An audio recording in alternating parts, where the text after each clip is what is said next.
test 2. So I'd already answered this. Now I just want us to revisit this question. There's some other concepts that I need us to have to be able to answer it accurately.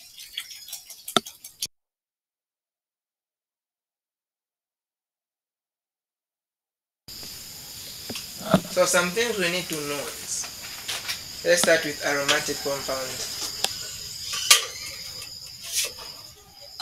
For a compound to be aromatic, the first thing is it has to be cyclic.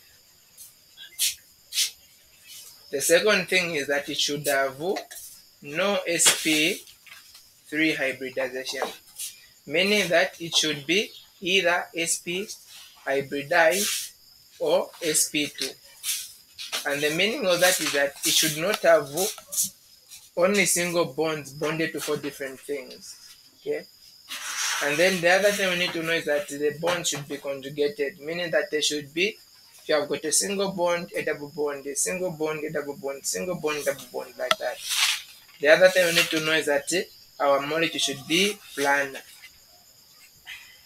meaning that it should be in 2 dimensions, 2D, and not in 3D.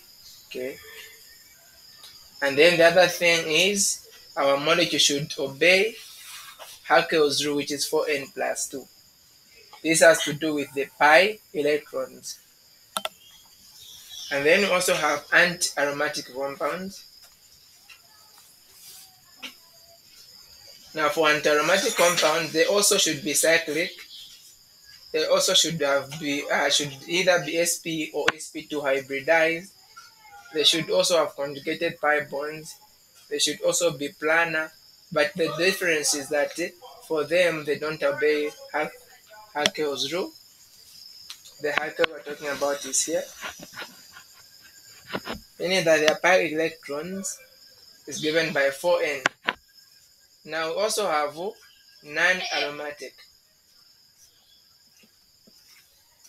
So if any one of these rules that you've named here has been broken, then definitely our compound is going to be non-aromatic. So if you have got something like this, even if you can see the bonds are alternating or it's conjugated, but it's not cyclic, so meaning that this one is non-aromatic. That's the first thing we need to understand. Let me just do some few examples and then we get to proceed. Let's say we have got a molecule like this one.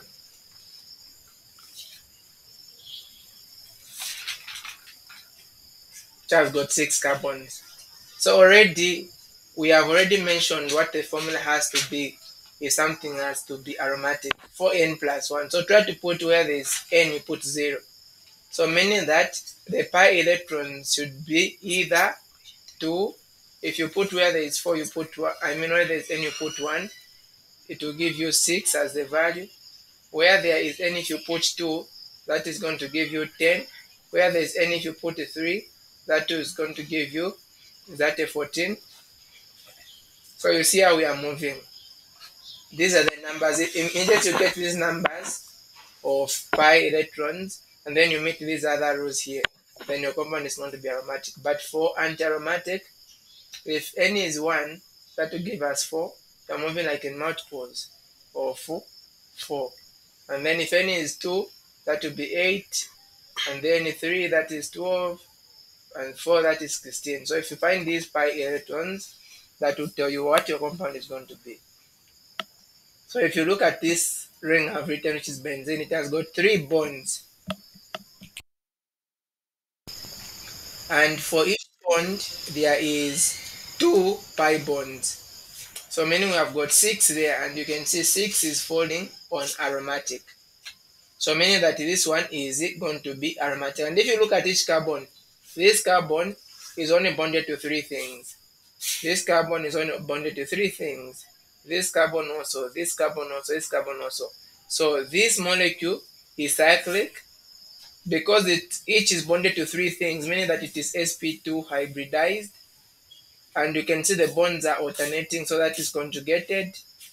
And the molecule is going to be planar. You can see we don't have any bonds which are like so, bonds coming in front of us or behind us. In other words, the molecule is not in 3D, it's in 2D. Okay, and then it has met our formula of the alkyl rule. So let's say we look at a compound like this one. Want to find out if it is aromatic or not.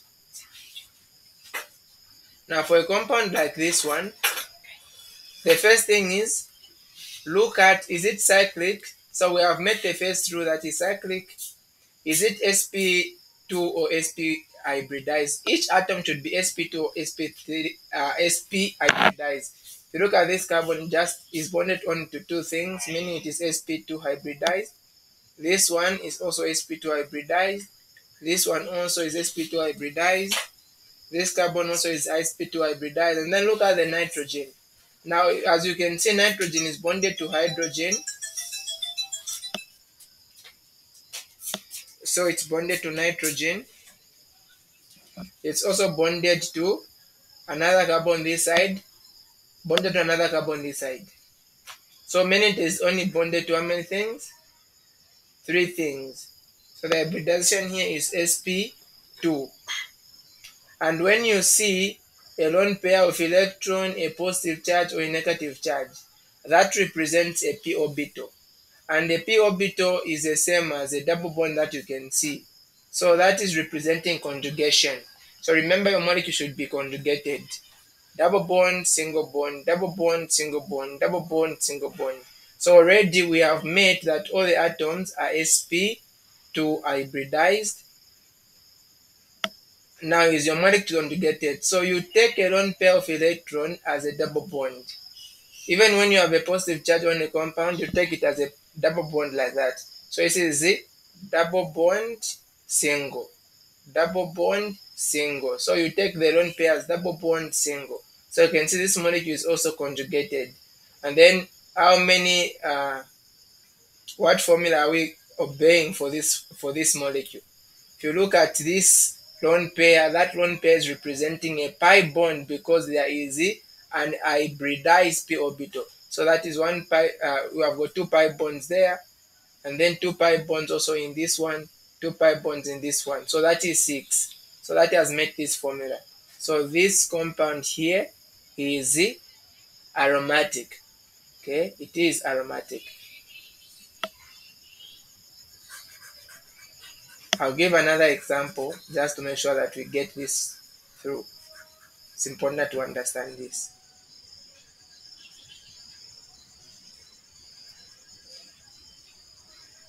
So say we have been given a molecule like this one.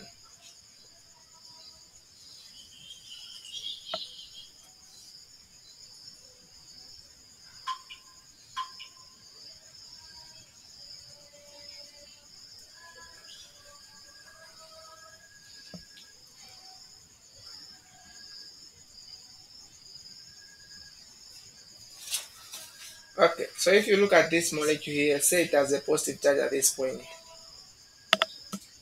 The first thing we need to make sure we meet is it cyclic? We can see it is cyclic, so yes.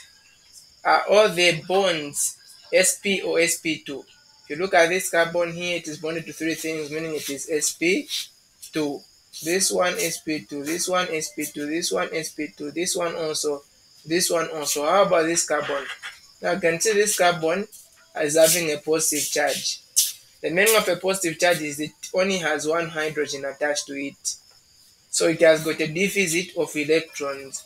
And when something has got a deficit of electrons or more than 1 electrons, that means that there is a p orbital that is empty. So this compound has got a p orbital that is empty, and for that reason it means that it is also sp2 hybridized. That's the only way we're going to have a p orbital that is empty for it to have that positive charge. And then is your molecule conjugated? So if you start from where you have got a double bond, you should have double, single, and just like that. Okay, so we'll start here, double, single, double, single, double, single. And then this positive charge of the carbon will represent double because of the the p orbital that is unhybridized, and then single. So you can see there's an alternating of bonds. So meaning that this molecule has met also the conjugated system, and it is also planar, right? It is in a plane, like it is in a 2D shape. So meaning that, let's count now, does it obey the Haeckel's rule? Let's find out the pi electrons. Two here, two here, two here, and then two here. 2, 4, 6, 8. So that is 8. But if you check on here, does that meet our formula? Okay, so that is not meeting that formula in this case. Let me just count that again. 2 in this bond actually, and then 2 in this bond, and then 2 in this bond.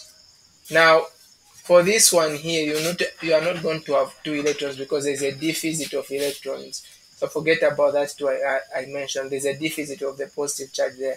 So this means that this compound is what? Having only 6 pi electrons. And that is part of this formula here. And this means that this compound is aromatic. The last example I'm going to give here, let's say I've got something like this. There's a negative charge here, a negative charge here. Negative charges represent unhybridized p orbitals, meaning that this will represent more like a double bond, even this will represent more like a double bond. So you have got double bond, single, double bond, single, double bond, single. So that obeys the conjugated. So this molecule is conjugated. And this is planar, like it's in a plane, it's in a 2D shape. Does it obey the Haeckel's rule? We only have this one bond here, right? That means it obeys the Haeckel's rule. You can see one bond means 2 pi electrons, and it's also cyclic.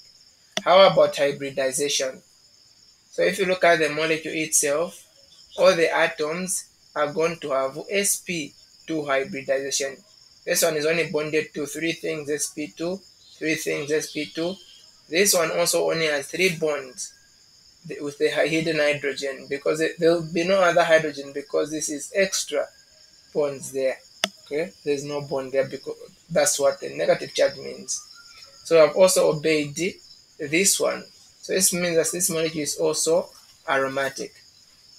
Now if you look at this one with 8 carbons, if you look at the 8 carbons, of course, if you count all these rules which are here, it is cyclic. That is true. It no it's all the bonds, you can see the double bonds are alternating, right? Alternating.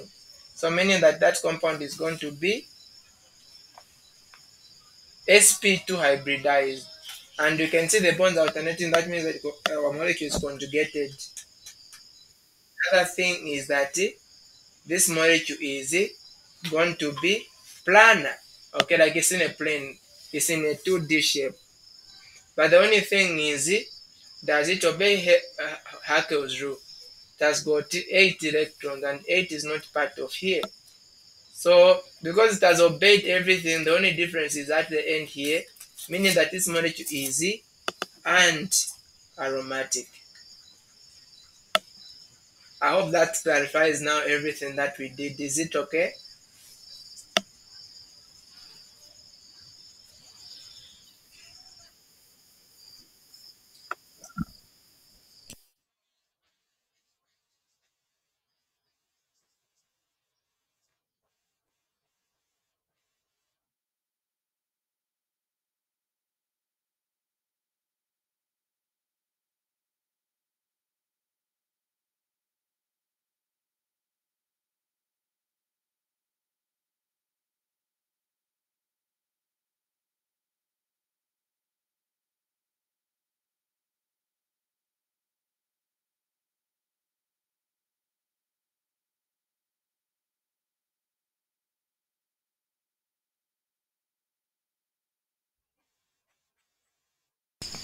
Doc, you can just say again what you said. I was connecting something.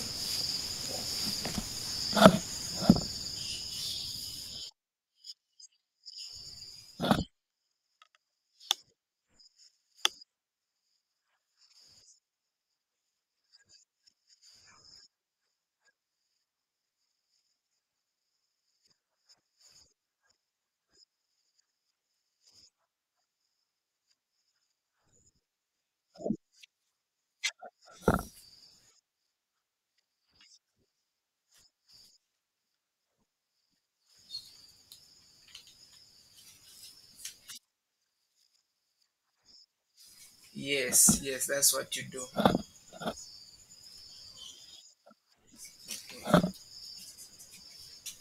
All right, so we finished question 2, so we're starting at question 3. Now here, predict the major product of each of the reactions shown below and draw the structure. Give a detailed mechanism for each of the reactions C and H. So we are only giving a detailed mechanism for C and H. The others we are just writing structures. Okay. So the first one that we have here, we are reacting. Look at this. What do we have? What is this compound that we've been given? This one.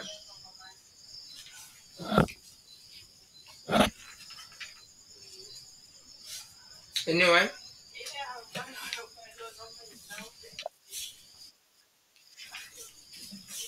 This one has a double bond with oxygen.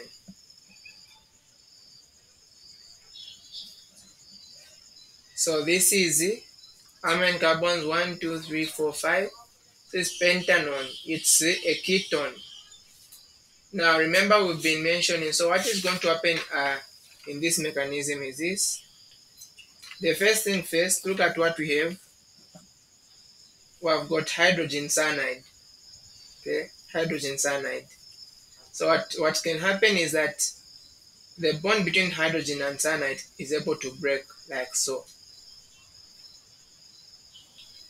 Now the oxygen can grab that hydrogen and look at what we are going to have. So be a double bond and then hydrogen, so this will become positively charged. Now the cyanide can come in and come and attack here. When it does that, this bond will break. And the product that we are going to have is going to be this. It's a cyanide attached here. So you're supposed just to write the final product, no mechanism required. So this is the thing that forms when a ketone reacts with hydrogen cyanide.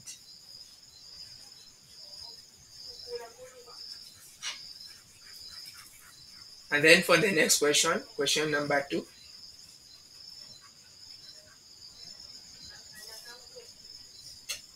We have got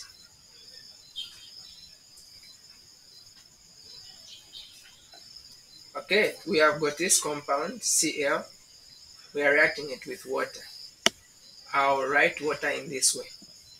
Now, this is an acyl group, acyl compound. When you see a double bond with oxygen, a chlorine at one end and the other group at the other end.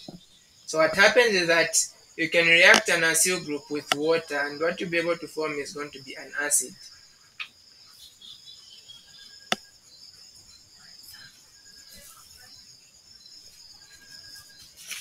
So in this mechanism, the first thing that I just want to show the mechanism, but it wasn't required. We already said we are going to form an acid. So what happens is that this is going to go and attack there. This bond is going to be able to break off. And then we are going to have a single bond like this. And this is going to be negatively charged. The chlorine is still here. Now look, oxygen has attached at this point, and this oxygen has got 2 hydrogens. It has got a positive charge. Now the next thing that, let me write this one properly. Let me write the hydrogens alone. The hydrogen here, hydrogen here. The next thing that happens is that this oxygen that is here can actually grab a proton here, and then the bond breaks.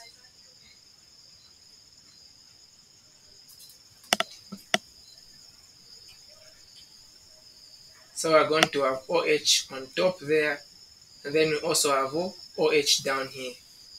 Okay, and then in the next step, one of the double bonds with this oxygen is going to come down. When that happens, the chlorine is going to break off.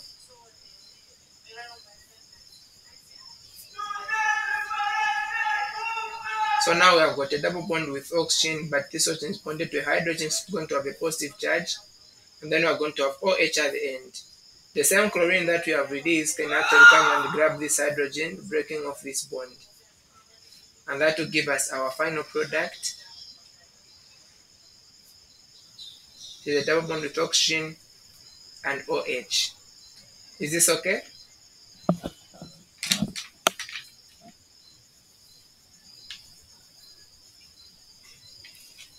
Is that okay?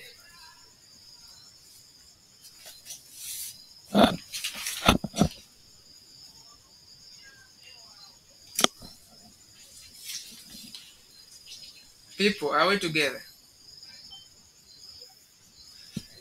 Okay. Okay, the next one we have here, we have got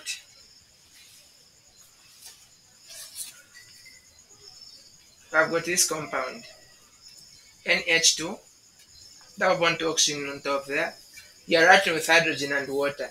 If you see this is a ketone or a carbonyl group. This is an amine. When you combine an amine and the carbonyl, you form an amide. So this is the amide functional group. When you react an amide functional group with an acid in water, you still form a carboxylic acid, just like the previous one where we are forming a carboxylic acid from an acyl chloride, okay, an acyl group using water. So it's the same.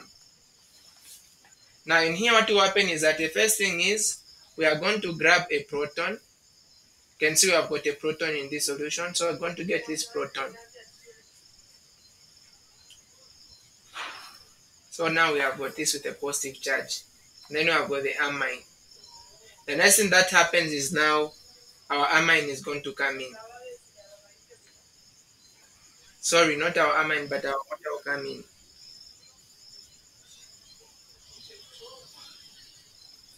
So this water will come now and attack at this point. When it does attack, the bond on top there is going to be able to break off.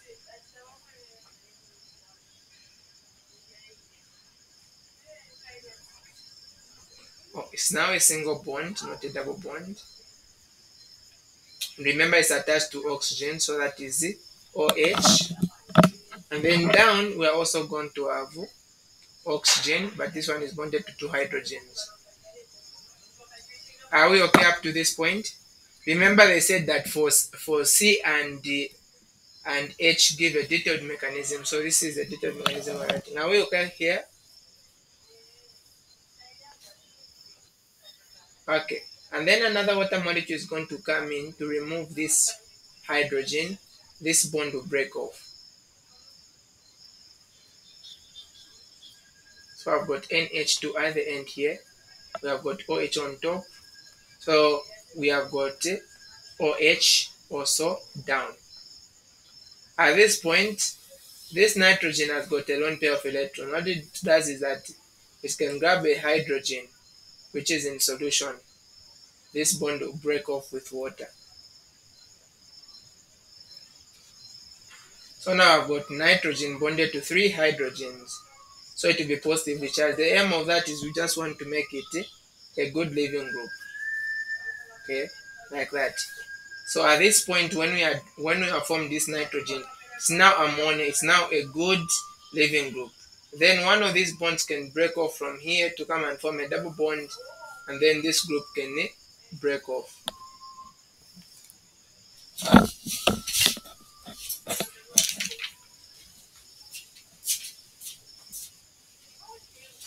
So this is what we're going to have.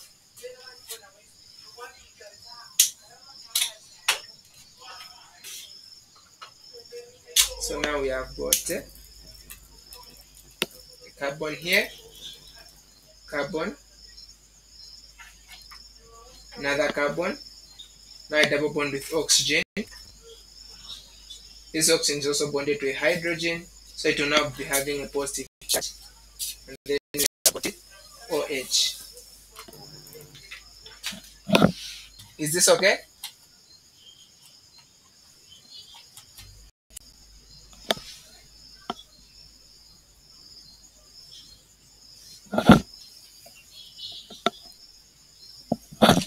So be free to ask please if you are not good at any point. So at this point now, we're going to be able to remove this hydrogen. Okay.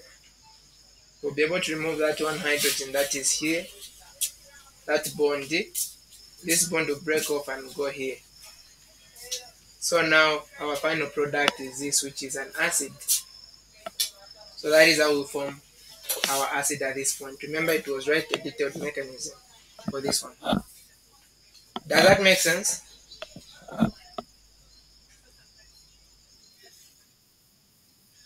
Okay. Okay, so now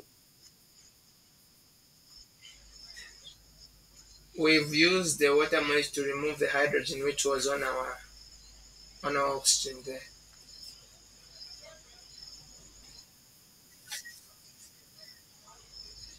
It was OH, one lone pair had to move down. That formed a double bond pushing away this group.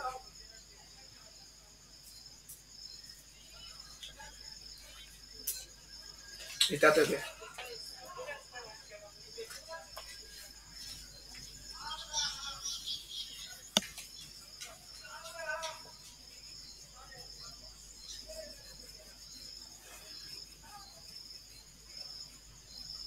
Alright, so for the next one here, we want to also write, look at what we've been given. Now this compound that we have is not different from the previous one that we have done. Actually, the mechanism is going to be the same. So what we are going to end up forming, we'll end up forming an acid. Okay, it's the same mechanism as the previous one. The hydrogen here is going to be grabbed. That's how we started also from the previous one. When that happens, look at this. But the double bond there with the hydrogen, that is going to have a positive charge. Then we have got OR at the end here. And then in the next step now, remember we have got water as a second reactant. Water is going to come in. Water comes and attacks here. That breaks off this group.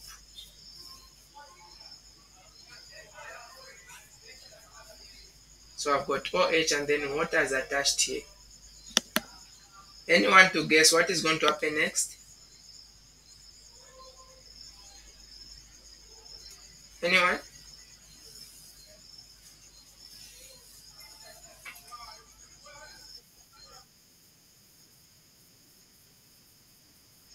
Yeah, so we'll remove this hydrogen. The bond breaks off there.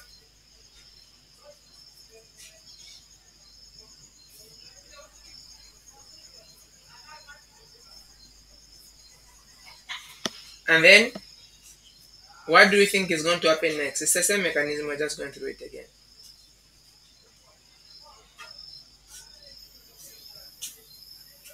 Anything?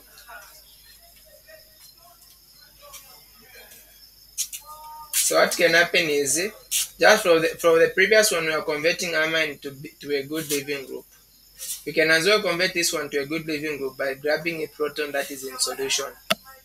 Say we grab a proton, this oxygen grabs a proton. This proton can come from protonated water.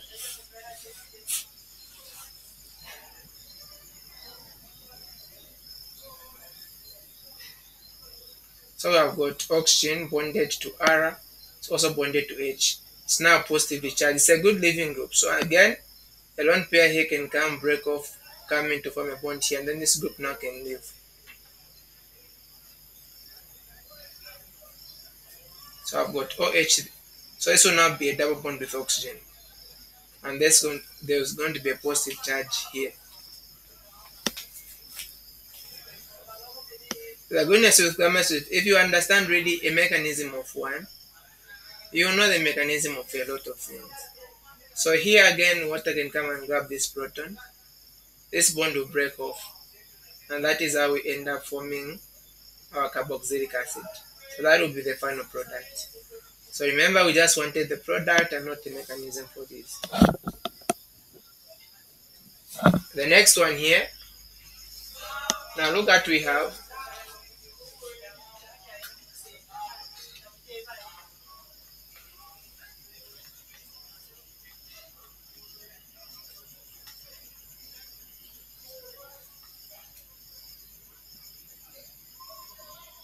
We are reacting this with some sulfuric acid. And we know that sulfuric acid can react with alcohols, converting them either to alkenes or ethers. Can also convert them to compounds that have got the SO group, this one. But this one is dependent on temperature. Okay, which one of these we are going to form is going to depend on temperature. But what is the first thing that happens? Hydrogen from the sulfuric acid is going to be grabbed by the oxygen, and this bond is going to break off.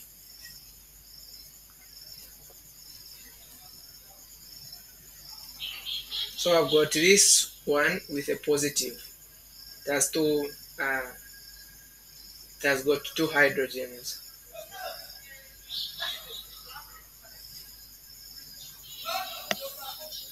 So at this point, this bond can get to break off.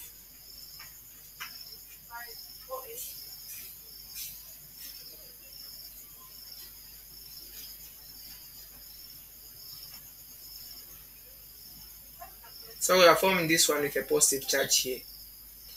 Now, if it is to form an alkene, the alkene will be very unstable because the only alkene that we can form is to put a double bond here. But look at how the double bonds are arranged. That will really be unstable for the alkene if we are to form for this compound. Now, the other chance is that we can form an ether. Now, an ether is we connect this chain to another one of its kind. So put oxygen here, and then we write this chain again.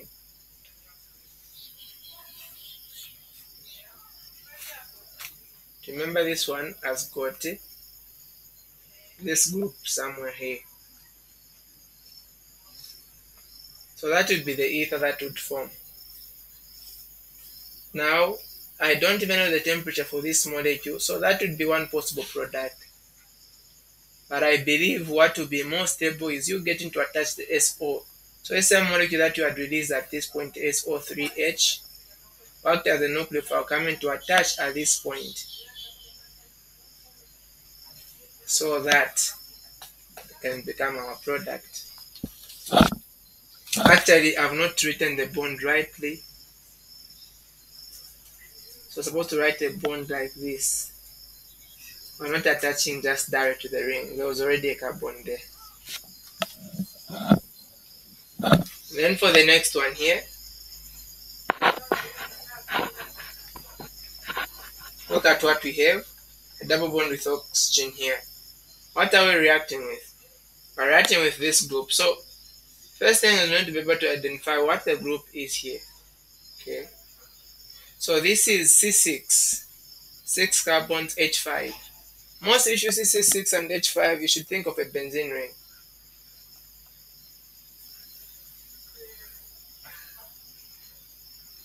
And then you can see it's bonded to NH, so bonded to a nitrogen, which is bonded to a hydrogen, and then to NH2 again. So this nitrogen is also bonded to nitrogen with two hydrogens again there.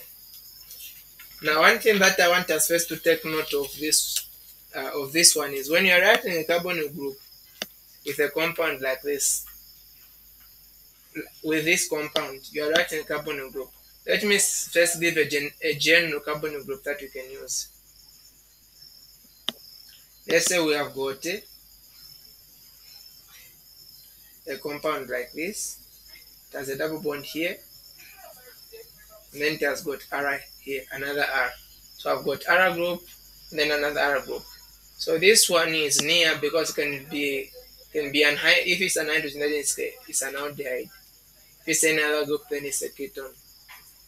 So in this mechanism, when these two guys react, what you expect to form at the end is, on the first step, let me write it at the beginning so that it makes sense. The way I've written it here, we might not be able to follow.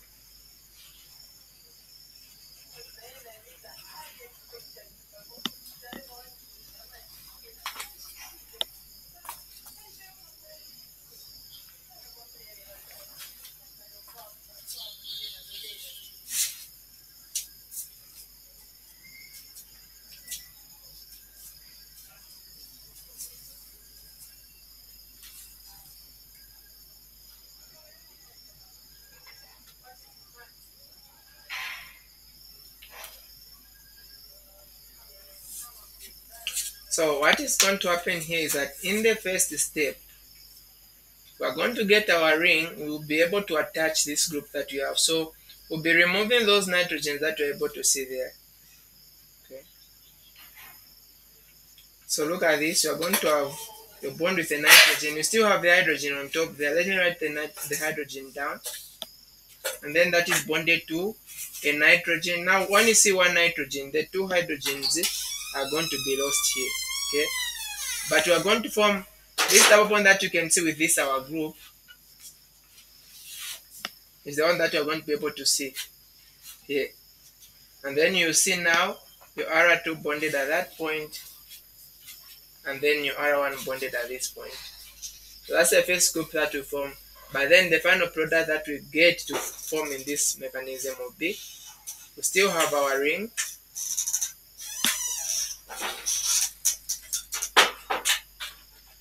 That is bonded to a nitrogen with a hydrogen down here. Now next you'll not be able to see this nitrogen. So in this step, on this step that I'm writing here, you lose an amine and then you add a proton. So we're going to lose an amine in nitrogen with 3 hydrogens. How are you going to know the molecule that has been formed? Look at the nitrogens that we have. So for these, the arrow groups that we have got the first one and the second one. So simply get this carbon where the R2 is bonded direct there, okay? And then this other carbon here where the R2 is bonded. So these guys are going to form, these are the ones which are going to be directly bonded to your nitrogen and directly bonded to this other carbon here. Okay, so this is the carbon 2, this is the carbon 2. This is the carbon 1, this is the carbon 1 here. That is what happened. But those who are connected directly, remember, so I'm going to connect them here. Now when you connect them, we form a double bond between these two. And then this is our R group this side. R2, sorry, this is R1, this structure here. And then our R2 is going to be here. So we end up forming something that has got 2 rings at the end of it all. So that is what I want us to take also with this structure that we've been given. It's also a carbonyl group. You can see the only difference is that there is a ring.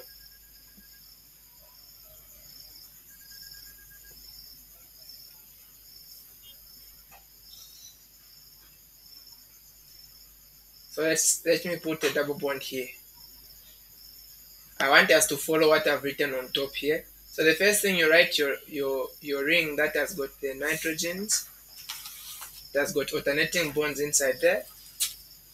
This one is bonded to a nitrogen and a hydrogen.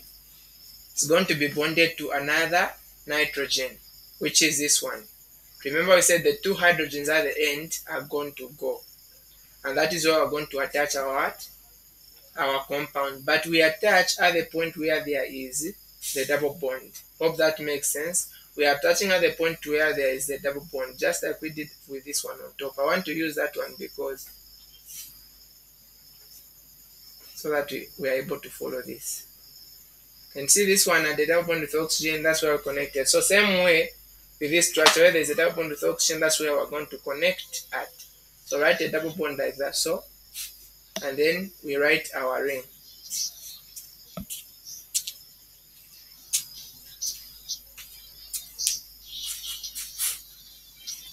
Are we okay here?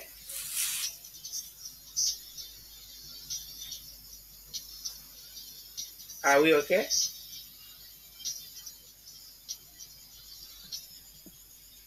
Even if you are lost, it's better you say something other than being quiet. Okay. Don't worry, you come through, you go through it again. You hear my voice again. So what is happening next? Remember, we said that the 2 carbons which are attached directly to our ring. Let me just write a product so that you come and go through. Now I need to explain so that you'll be getting my voice when you're going through. Pray that this one doesn't come in the exam.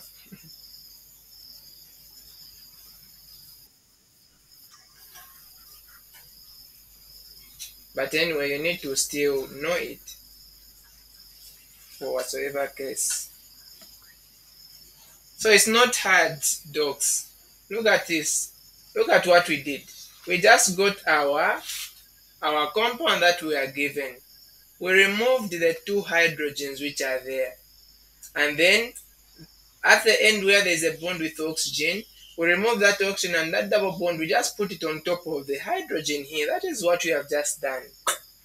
I've not changed anything here. Nothing any hard. Is this still confused?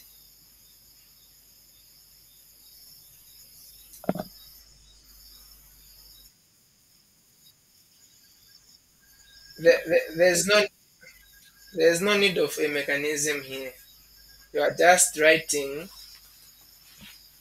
You just want to derive the product. So I'm just showing one intermediate that will help you to reach to the product. There's no need of a mechanism. It might be more complex than this. It's actually more complex than this. So you are just getting your compound, putting it on top. Just getting this oxygen, putting it on top of the nitrogen here, and removing the two hydrogens. That's all. Is that okay?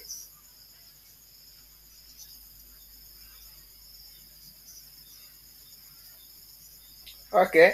And then I've got nitrogen that is bonded to a hydrogen down. Now remember the next thing that we said was you look at your compound here, right? This double bond is bonded to a group this side, also bonded to a group this side. So what you do is that you are going to think of this as your R1 here and your R2 here. So you have got, you want to leave two carbons between R1 and R2. So I've got this carbon here, because you are going to use this to connect to your ring. Okay, so what you are doing is that you are going to get those two carbons I've labeled as R1 and R2, but now this nitrogen is going to be lost. You are going to bring that carbon I've labeled 2, that's the one here. That carbon I've labeled 1, that's the one that you connect this side. This is the carbon I've labeled 1, carbon I've labeled 2. And then simply connect these two. And then join the rest of the molecule. You can see you have got this carbon, you write it there. You have got this carbon, you can write it there. You have got also this carbon, you can write it here. And then connect at the end. I know it's trick. I know.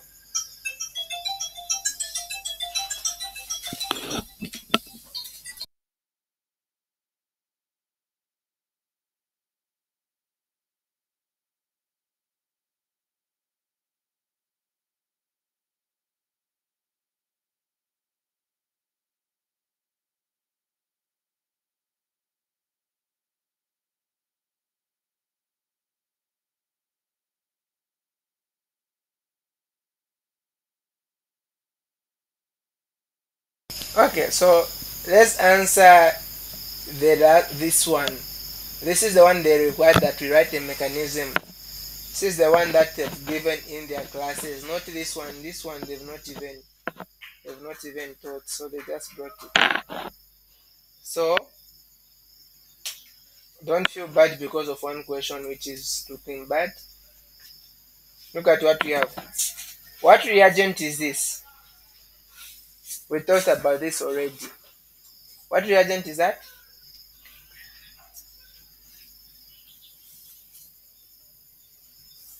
In this class, no one knows the reagent. Maybe you can see it is C6H5MgBr. Anyone? So it's a Grignard reagent. So we said that for the Grignard reagent, these two guys will not affect anything. We just delete them. And then this carbon will remain the negative charge. Okay. Now remember, I want to write a detailed mechanism. Oh, this is not actually the one we're writing the detailed mechanism for. For the Grignard reagent, we form alcohols. So what will just happen is that this guy will go and attack this carbon. This bond will break off.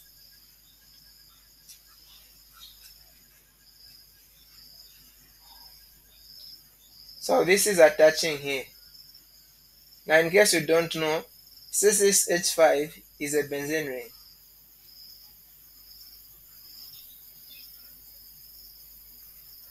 And then remember at that point we also have an oxygen, so as to have a lone pair. But that lone pair will grab the hydrogen in solution, so you form an alcohol. So this will be your product here. Okay, that's the compound that you are going to be able to form. So this is the one they asked us to write a detailed mechanism for. So we had taught about this mechanism, the addition of an alcohol to a carbonyl group. If you follow our tutorials, you'll be able to see it. Addition of an alcohol to a carbonyl group. So in the first step,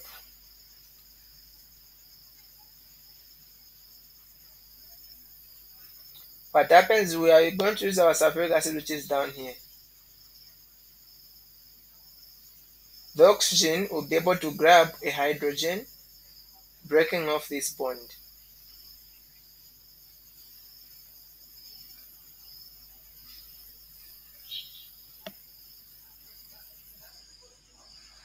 So now we form this, and the oxygen is going to have a positive charge because it has got 3 bonds.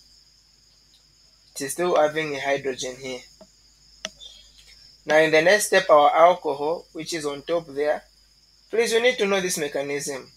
Okay, you need to know what happens when you react a carbonyl group with an alcohol. The alcohol can now come and attack here. So what you are going to form is first a hemiacetal and then an acetal. This bond will break off like so.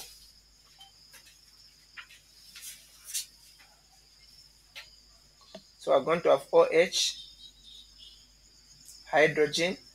Now look at this. You have got oxygen bonded here, OH here. Remember this had an hydrogen. So this will be positively charged.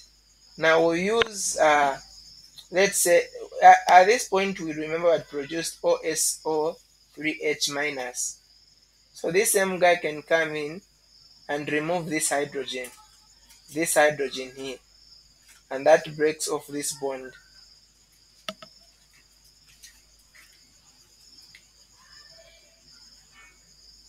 So I have hydrogen, we have got OH, then we have got oxygen,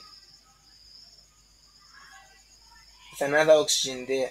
Okay, so what we have formed here is known as hemiacetal.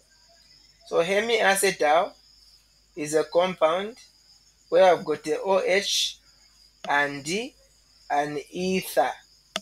Okay, now for this mechanism you need to know that another alcohol comes in, but then for this one the other alcohol is itself.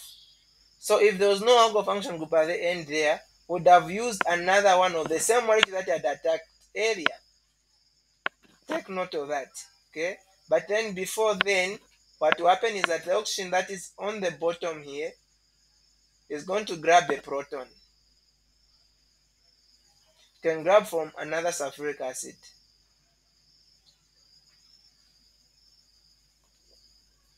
So this will grab a proton, breaking off this bond.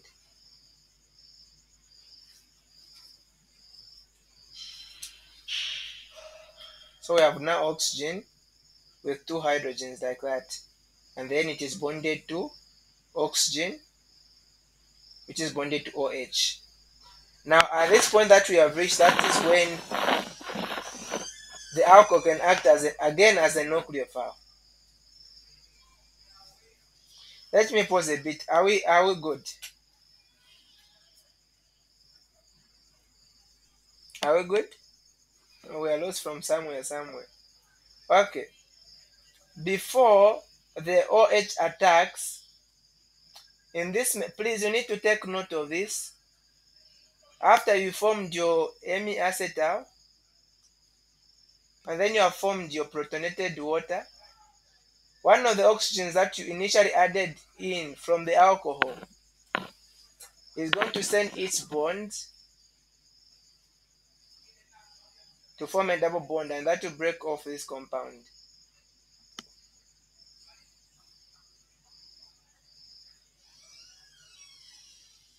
So this is what we have now. Oxygen, this will be a double bond. Then we have got this group or H at the end here. So that is what happens. Now at this point, that is when you have formed the double bond, that's when another water molecule comes in. And this other water molecule will be from itself. So this one will come and attack this carbon. Same carbon having the oxygen in the double bond. The double bond will end up breaking again. For this mechanism, I can.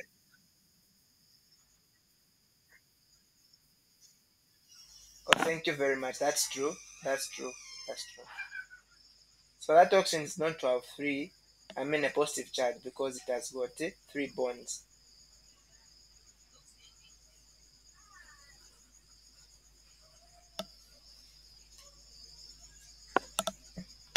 So this one has a positive charge. Now look at what we're going to form.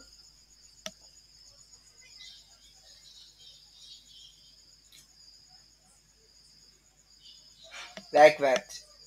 We now have a single bond with one oxygen, and then we have come and formed another bond with the other oxygen. Remember, the other oxygen that is coming in has got a hydrogen. Between this oxygen and this oxygen, how many carbons are there? 1, 2. So put those two carbons, 1, 2. And then you just connect. This oxygen also has a positive charge. The next thing that happens is that you can use the water molecule to come and grab this hydrogen. This bond breaks. And our final product.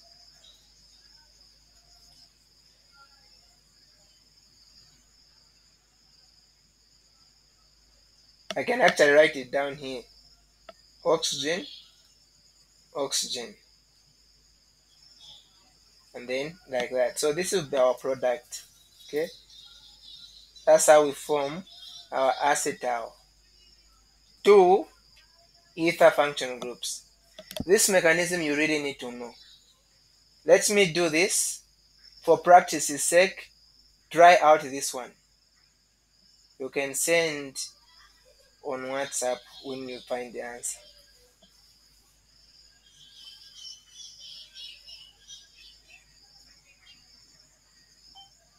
Okay, we are using these reagents.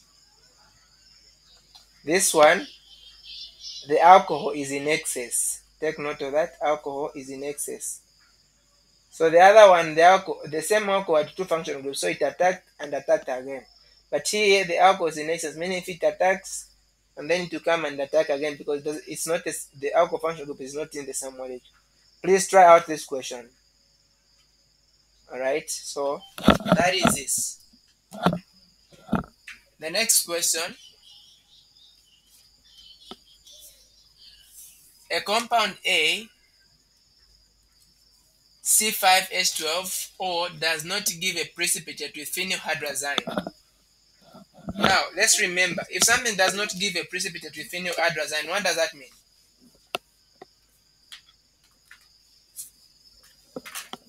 What does that mean?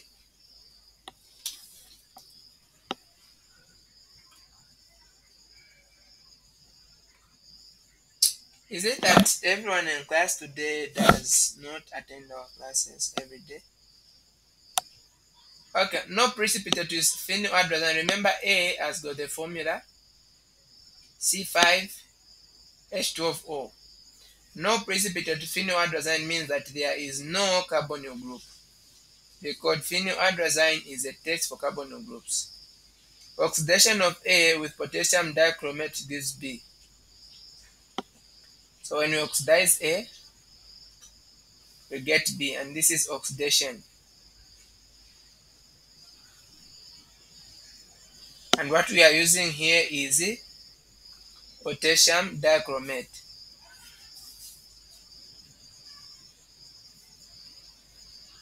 It's giving us B, which is C5H10O. Compound A reacts readily with phenyl That statement means that this one has a carbonyl group, but does not give a tolerance test. Tolerance test is positive for aldehydes, meaning that this is a ketone. The original compound can be hydrated with sulfuric acid to give a hydrocarbon C. So hydration of this one, hydration we are removing water, we can get C, which is having the formula C5H10. And then ozonolysis of the compound that you've been given, C, is going to give acetone and acetaldehyde. So if you break down C by ozonolysis, you get acetone and the acetaldehyde. Now I want to deduce the structure for A, B, and C. Already acetone is a ketone, like this, 3 carbons. Acetaldehyde is an aldehyde, 2 carbons, the other one is hydrogen. So what you do is that you can just write these guys well, such that the oxygens face each other.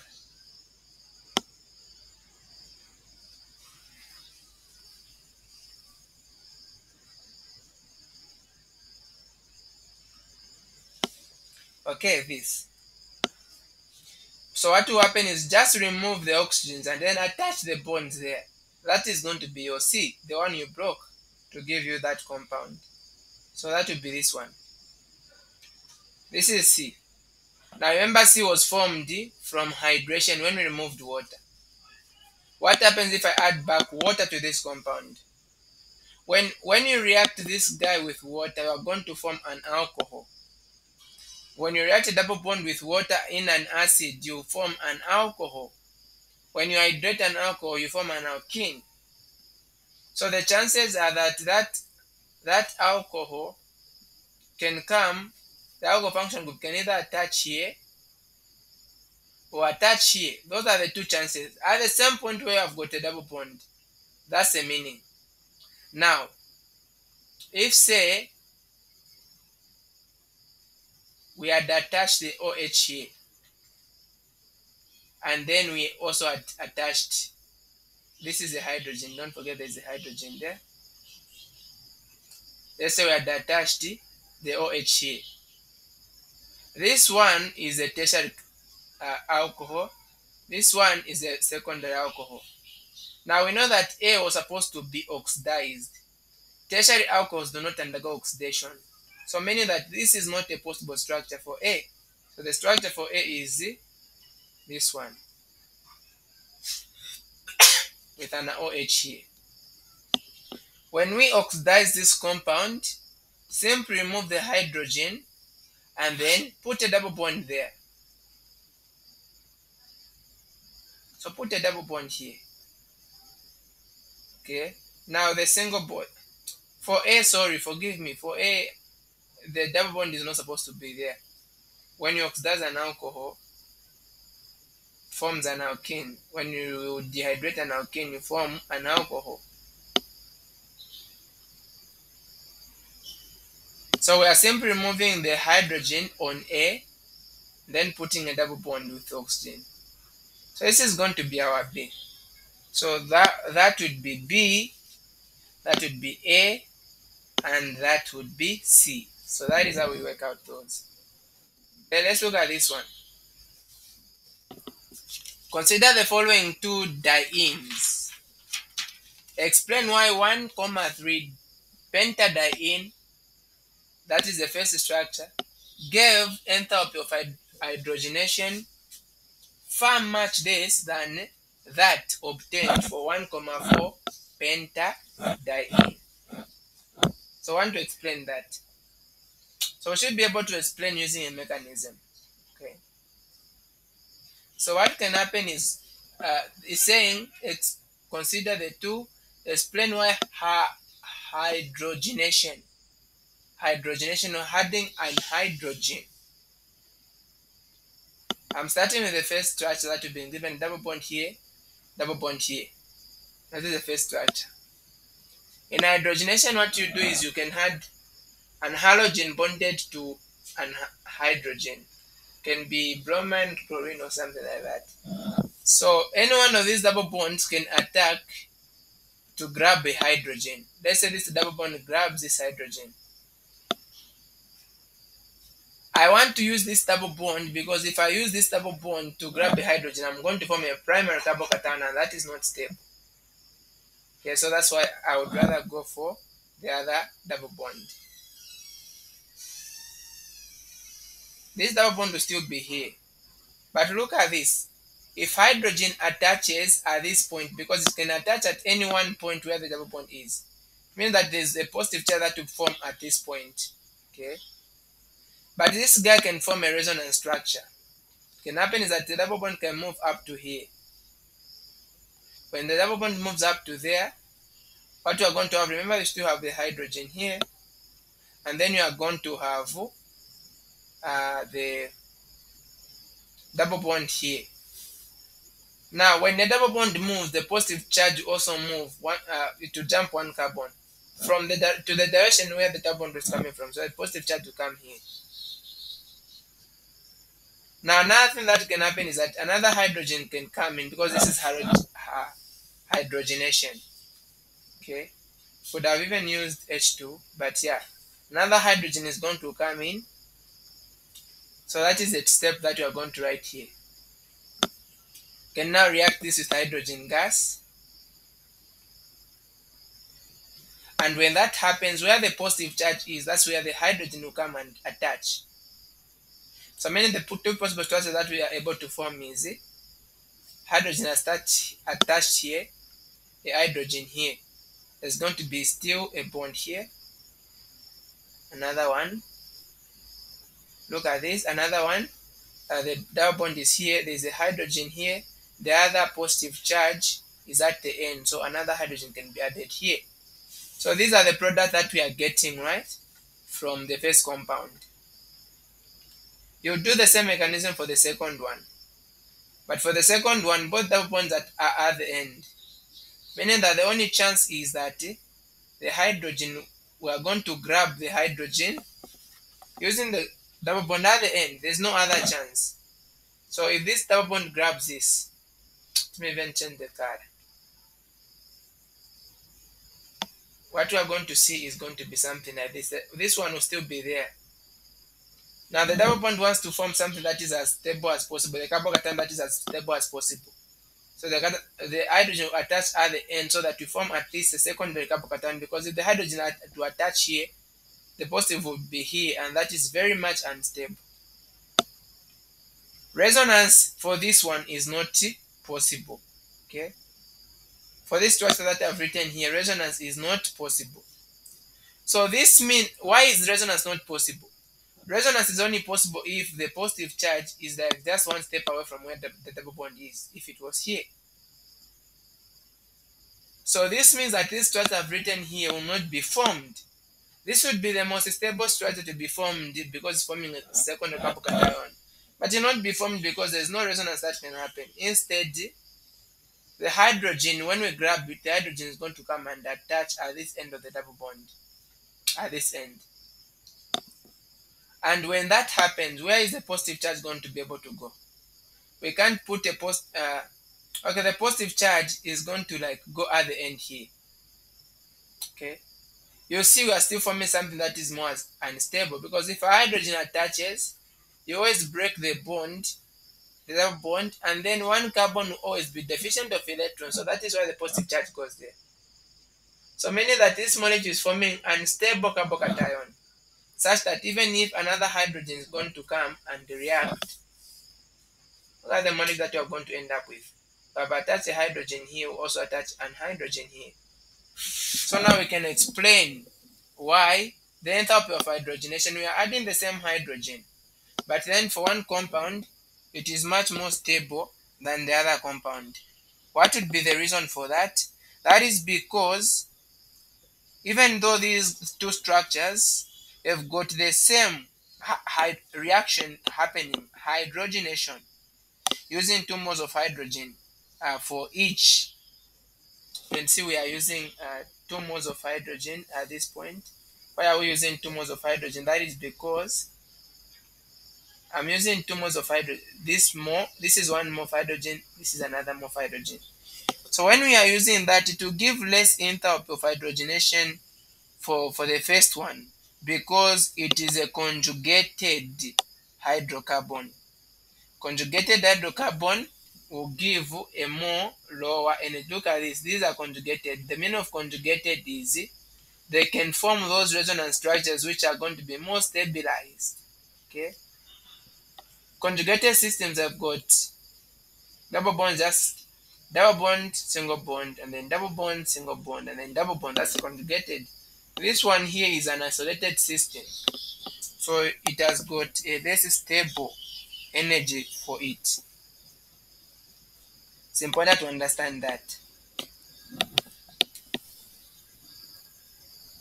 And then you have got also this question here. Consider the following reactions of 1,3 butadiene. At low temperature, 1,2 addition is a major product. What drives the reaction at low temperature? Now look at this. We might not understand what that 1,2 means. So what that means is this. This is a compound that we have, just like from the previous one. We are going to grab a hydrogen.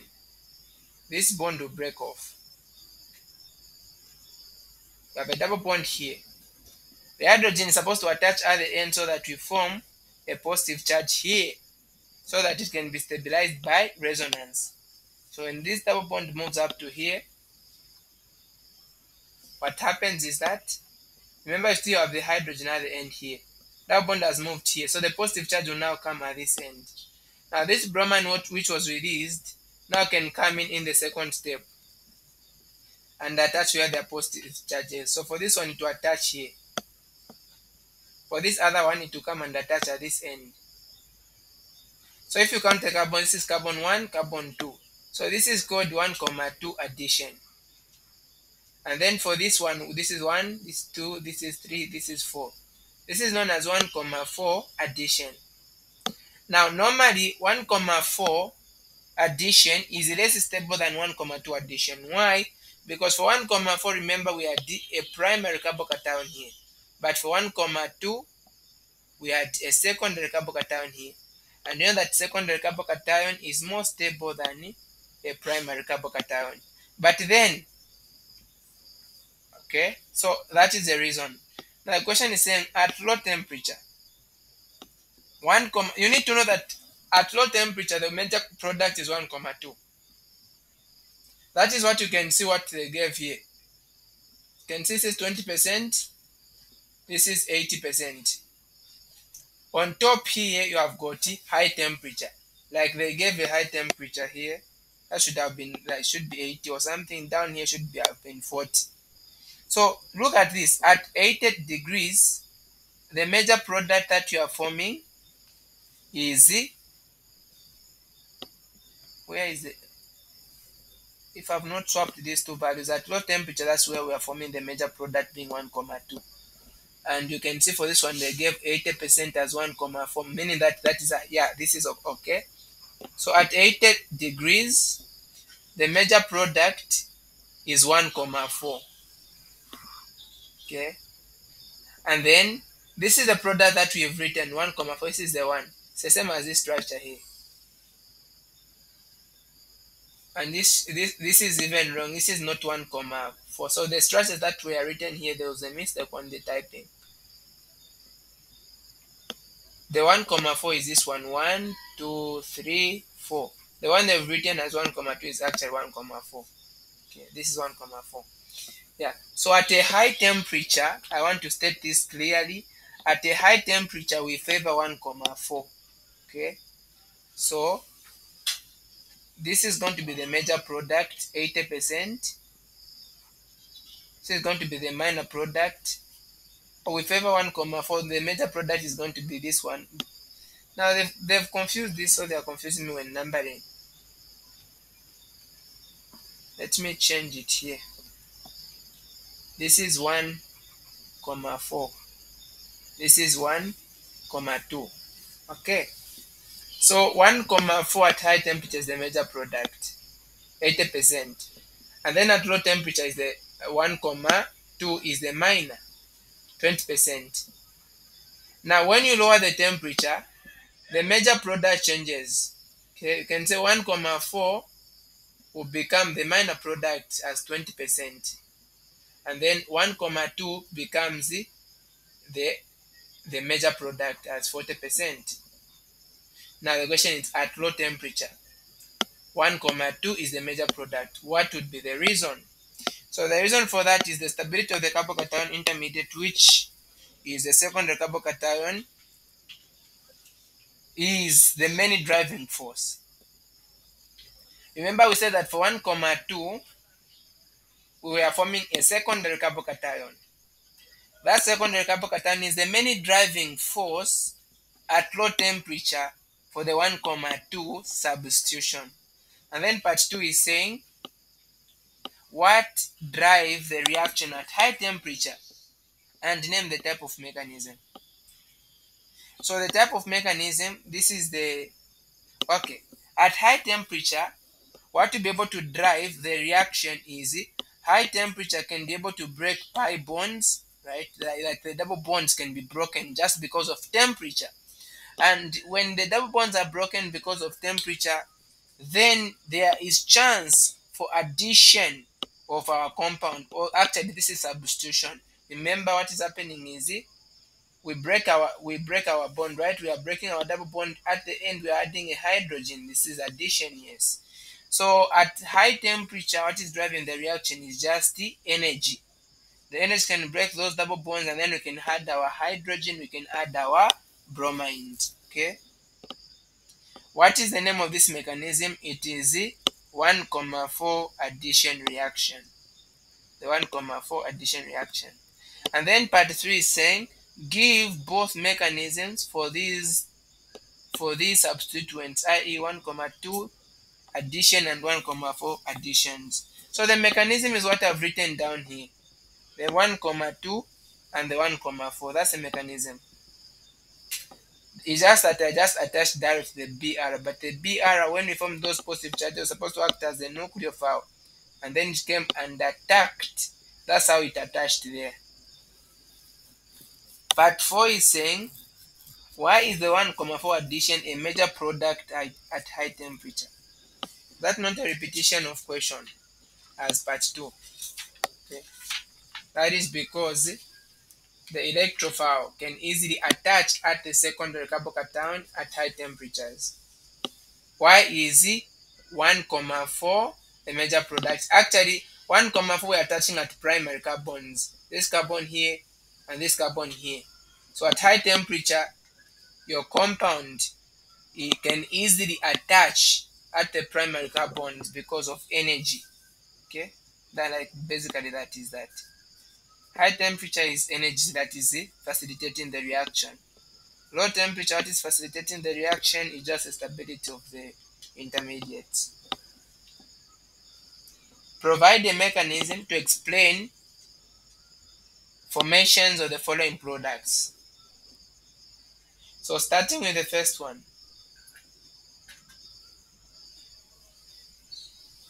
we have got OH at the end, we have got a double bond here. We are writing this with sulfuric acid. I mean hydrochloric acid.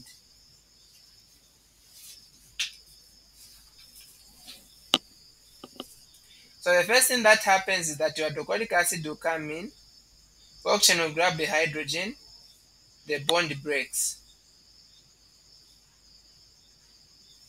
And then we are going to have our protonated water, the positive charge. This water now can get to break off. And then look at what we form. We're going to have a positive charge at this end. Now what can happen is that there is a possibility of resonance. This double bond can move up to here. That is one resonance structure that we can form. It has come here, so the positive charge will now come at this point. So now at this point what can happen is that your chlorine can act as a nucleophile. If it comes and attacks here, the same chlorine which was released at this point, if it attaches there, then our product is going to be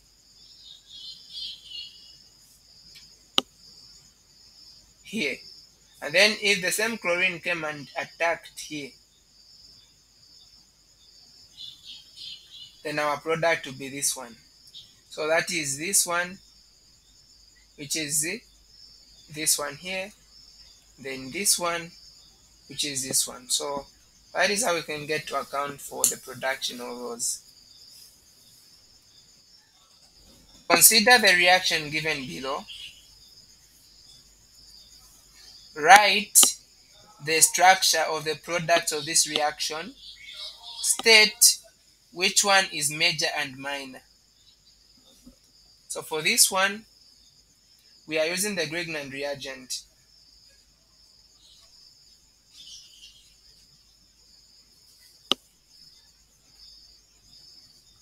Now we know that the Grignard reagent, what it can do is that it can convert a carbonyl group into an alcohol. So basically what we have is CH3 just, because it's CH3 bonded to MgBr. The MgBr does not affect anything, so it's just a CH3. This guy is a nucleophile.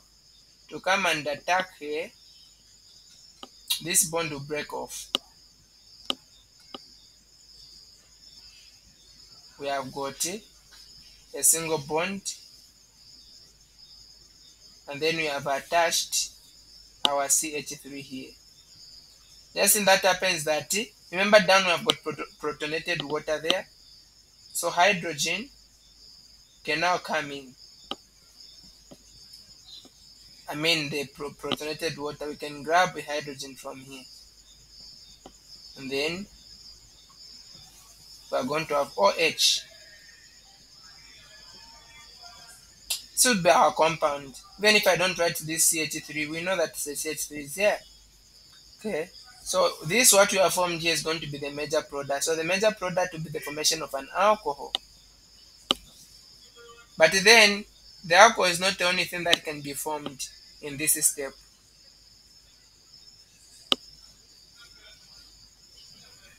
Remember, we are reacting with the Grignard reagent. Look, we also have ethoxide there. So what can happen is that ethoxide that you're able to see at that point can also come in the reaction. Okay, no, not the ethoxide, but the same Grignard, the CH3, which has got a minus here. This is a nucleophile. This guy can come and attach where the double bond is. That will break off that double bond.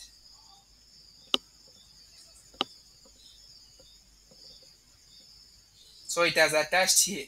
But then if it attaches here, then that means that there's going to be like a positive charge here. The hydrogen is going to come from the water that we have there that will donate that hydrogen that will attach at that point. So we end up having this molecule. And that will be our minor product. Our major product is the alcohol coming when the Grignard reagent attacks, and then the minor product is when the CH3 acts as a nucleophile to come and just attach at this end. Okay. Write the structure of the products of this, so that is, yes,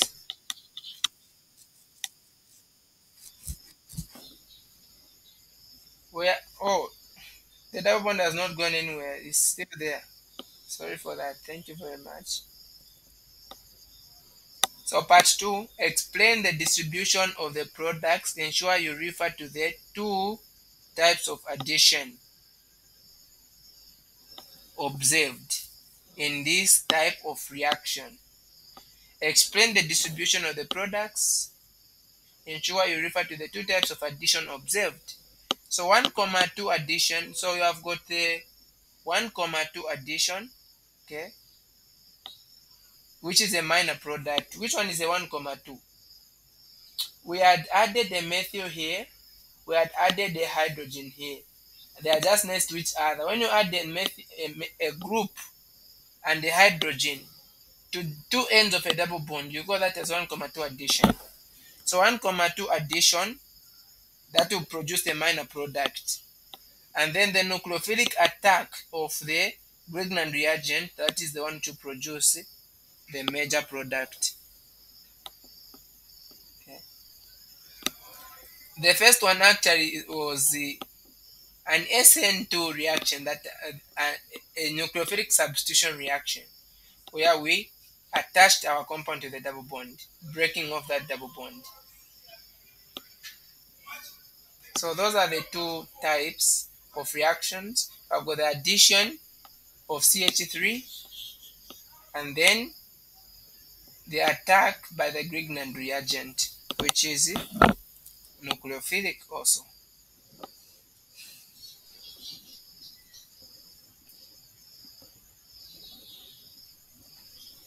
The last question here, arrange the following compounds in order of their reactivity towards acyl-nucleophilic substitution reactions. So I want to start with the strongest nucleophile, just going like that. Now when you look at these compounds that we have, you have got you have got all these atoms. The first one, the most electronegative, the most reactive, what you are going to look at is electronegativity. Chlorine is going to be the one which will win due to highest electronegativity. That will be the first one. We know that what comes out next is oxygen with electronegativity. But then you have got a lot of things with oxygen here. Okay. So what will come next is going to be, when oxygen is bonded to a hydrogen, it's not that much strong. But when you bond it to an R group, this R group can be any group, becomes much stronger than bonded to a hydrogen. So this will be the second. And then the third becomes this one because it's still oxygen, and then this one. But then this one here, you can see it is even much more stable because you have bonded to more oxygens. Okay, you have got a lot of, like you have got oxygen which is more electronegative, and then there are even more. So this will become the strongest of these all. So when starting to count, this will actually be the first, and then now you start from where I've written 1. This will be your 1. 1 becomes 2, 2 becomes 3, 3 becomes 4, just like that.